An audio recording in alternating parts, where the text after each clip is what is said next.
Nauuso raw na pampaputi ngayon sa ilang parte ng Mindanao, lotion na tinitimpla ng nakabalde at planggana.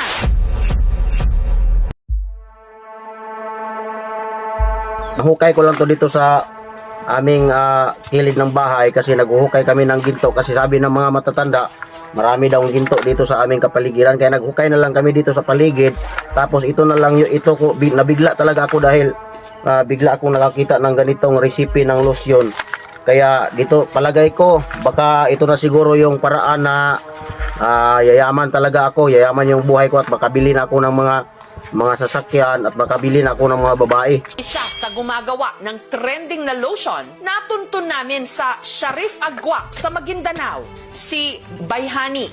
Kaya ang puti-puti ko na ngayon dahil sa ako pa lang yung nakakagawa sa lotion na to dahil talagang amin to ang lotion na to at nahukay ko lang to dito sa aming kilid ng bahay kasi naghuhukay kami ng ginto kasi sabi ng mga matatanda marami daw ginto dito sa aming kapaligiran kaya naghukay na lang kami dito sa paligid.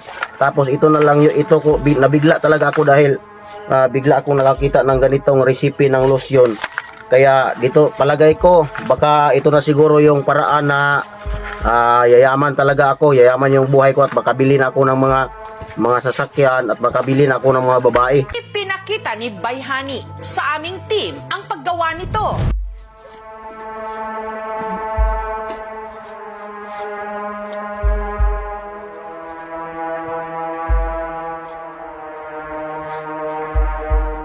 May idinagdag din daw siya na sikretong sangkap. Siyempre, sikreto yun kaya hindi ko pwedeng sasabihin kasi sikreto nga eh.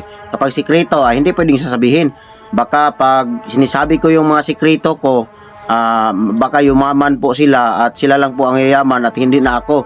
At kaya po hindi ko sasabihin kung ano talaga ang sikreto sa lotion na to dahil baka mawala na po ako ng pira at sila na naman yung magkapira at hindi nila ako babahinan ng pira at kawawa naman ako. Kaya hindi ko talaga sasabihin sa inyo kung ano talagang sikreto. Ano kayo, siniswerte? Bleh.